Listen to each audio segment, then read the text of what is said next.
आप लोग? एक बार फिर आप सभी का जॉब ग्रेड आईएएस पर स्वागत है। आइए चलिए अब चलते हैं एक और बहुत इंपॉर्टेंट न्यूज की तरफ। टॉपिक की शुरुआत करते हैं। क्या है टॉपिक? देखो, अभी ना ग्लोबल पीस इंडेक्स 2025 को पेश किया गया है। गाइस, ये जो आंकड़े आए हैं ये एक बड़ी चिंता को व्यक्त कर रहे हैं। असल में आपने देखा होगा, वैश्विक स्तर पर ग्लोबल प्लेटफॉर्म पर लगातार अशांति फैली हुई और ये आंकड़ा भी ग्लोबल पीस को प्रदर्शित करता है। अभी पिछले 2023 से इंडियन मिडिल ईस्ट रीजन में एक, कहना चाहिए, डिस्टरबेंस क्रिएट हो रखा है। इसका कारण है इजराइल का कॉन्फ्लिक्ट गाजा के साथ होना, इजराइल का कॉन्फ्लिक्ट ईरान के साथ होना। उसके बाद अभी 2025 में इंडिया का पाकिस्तान के साथ कॉन्फ्लिक्ट होना, वजह से ये पूरी बेल्ट डिस्टर्ब है। उससे पहले आपने यूक्रेन का भी कॉन्फ्लिक्ट रशिया के साथ देखा होगा। 2023 से 2025 का जो समय है ये ग्लोबल प्लेटफॉर्म में पीस को डिस्टर्ब करने वाला समय रहा है। और इसी बीच में अभी हाल ही में ग्लोबल पीस इंडेक्स 2025 को पेश किया गया है, जिसने एक बड़ी चिंता को खड़ा कर दिया है। चलिए देखते हैं क्या रहे हैं आंकड़े, जिसके बारे में हमें पता होना बहुत जरूरी है। सबसे पहली चीज, अभी हाल ही में ग्लोबल पीस इंडेक्स जो पेश की गई है वो हर साल की तरह इस बार भी institute for economics and peace यानी कि आईईपी के द्वारा रिलीज की गई है।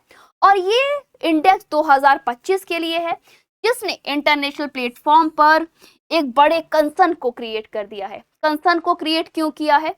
जिस तरह से ग्लोबल प्लेटफॉर्म पर इस समय अशांति बनी हुई है, उसकी वजह से ये पीसफुलनेस में बड़ा डिक्लाइन आया है। कैसे डिक्लाइन आया है, चलिए चीजों को समझते हैं और चीजों को आगे बढ़ाएंगे। देखो, जियोपॉलिटिकल रिलेशंस इस टाइम टेंशन में चल रहे हैं। फिर चाहे इंडिया की बात कर लीजिए, चाहे आप गल्फ कंट्रीज की बात कर लीजिए, फिर आप चाहे रशिया की बात कर लीजिए, यूक्रेन की बात कर लीजिए, यूरोप की बात कर लीजिए, हर जगह डिस्टर्बेंस है। और इसी डिस्टर्बेंस की वजह से ग्लोबल पीस इंडेक्स में एक बड़ी गिरावट को देखा गया है। साथियों, क्या है मामला? अभी एक बड़े एमिड जियोपॉलिटिकल टेंशन और जियोपॉलिटिकल अनसर्टेनिटी की वजह से ग्लोबल पीसफुलनेस में डिक्लाइन आया है। गाइस, ये डिक्लाइन 2025 में पूरा 0.36% का है।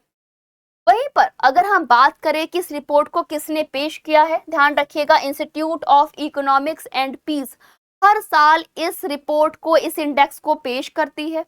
आपको बताना होगा कि इस पर्टिकुलर इंस्टीट्यूशन आईईपी की शुरुआत कब हुई थी, ये बात आप मुझे कमेंट बॉक्स में बताओगे। Additionally it shows the largest decline, जिसने एक बड़े डिक्लाइन को शो किया है। कहां पर? इंटरनेशनल प्लेटफॉर्म पर। और आंकड़ों पर नजर डालें तो ये रिपोर्ट ये भी बताती है कि सेकेंड वर्ल्ड वॉर जिस समय खत्म हुआ था, उसके बाद ये दूसरी बार ऐसा हो रहा है जिस समय पर ग्लोबल पीस इंडेक्स में इतनी बड़ी गिरावट को दर्ज किया गया है।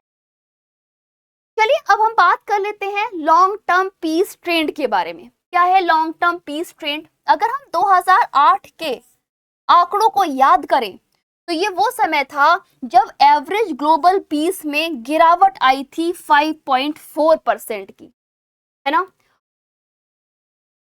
और ये 5.4% की गिरावट आई कैसे है? क्योंकि ये सबसे अच्छा टाइम था। सबसे अच्छा टाइम का मतलब 2008 में हमने ग्लोबल पीस इंडेक्स में सुधार किया था, ग्लोबल प्लेटफॉर्म पर एक सुधार हुआ था।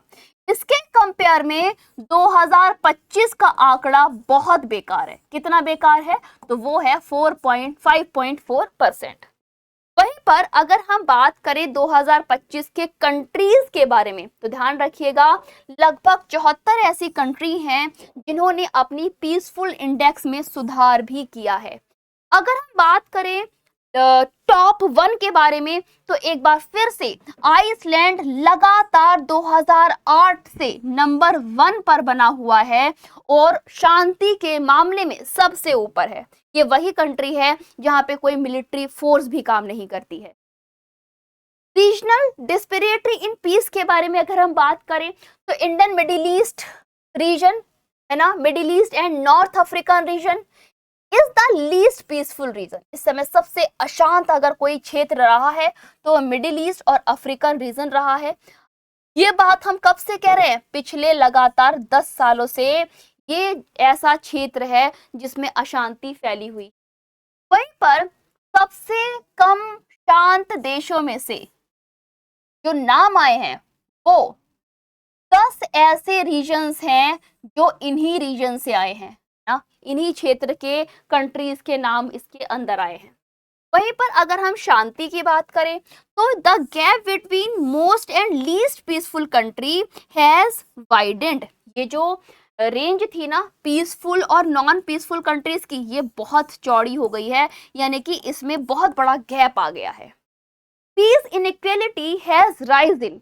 पीस इनइक्वालिटी राइज हो गई है किसके द्वारा? बाय 11.7%। किसमें? पिछले 20 सालों में। यानी कि जो हमारी अस्थिरता थी पीस की, वो अब और बेकार होती जा रही है, ये बढ़ती जा रही है। वो कितनी हो गई? 11.7, और ये आंकड़ा है पिछले 20 सालों का। चलिए गाइस, अब हम देखेंगे कि जो अभी ग्लोबल पीस इंडेक्स को पेश किया गया है उसमें टॉप 10 कंट्रीज हैं क्या, और आखिर उन्होंने ऐसा क्या किया है जिसकी वजह से वो अपना नाम टॉप 10 में दर्ज कर पाए। देखो, अगर हम आइसलैंड की बात करें तो ये हमेशा से नंबर 1 पे रहा है, आयरलैंड सेकंड नंबर पे, न्यूजीलैंड थर्ड नंबर पे, ऑस्ट्रेलिया फोर्थ नंबर पे, स्विट्जरलैंड 5 नंबर पे, सिंगापुर 6 नंबर पे, पुर्तगाल 7 नंबर पे, डेनमार्क 8th नंबर पे। गाइस, अभी आपको डेनमार्क की एक और न्यूज बताऊंगी। डेनमार्क 8 नंबर पे, 9 नंबर पे स्लोवानिया, और 10th नंबर पे है फिनलैंड, है ना। Finland is the most happiest country past 5 years. ध्यान रखिएगा, ये कुछ ऐसा ट्रैक आप देख रहे होगे। कंटिन्यूअस यूरोप है जो कि पीसफुल एनवायरनमेंट में है।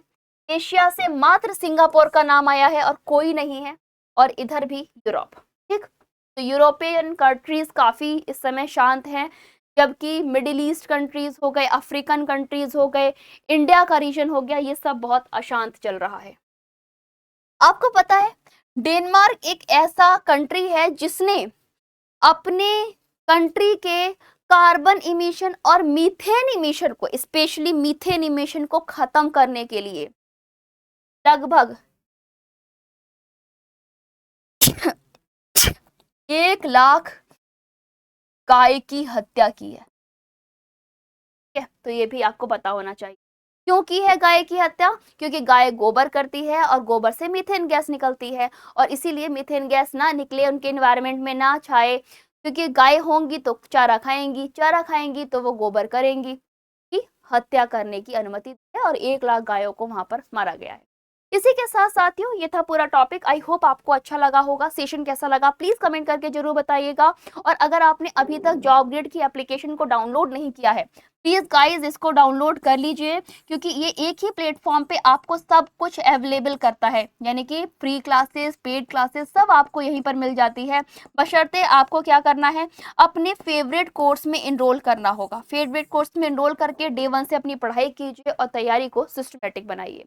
इसी के साथ साथियों, ये था पूरा टॉपिक। आई होप आपको अच्छा लगा होगा। सेशन कैसा लगा प्लीज कमेंट करके बताइएगा। कोई भी डाउट हो तो कमेंट करके जरूर लिखिएगा, क्योंकि आपके सवालों को जवाब देने मैं खुद आती हूँ। इसी के साथ साथियों, अभी के लिए बस इतना ही। तब तक stay tuned, stay safe, have a good bye, see you by next video. Thank you all.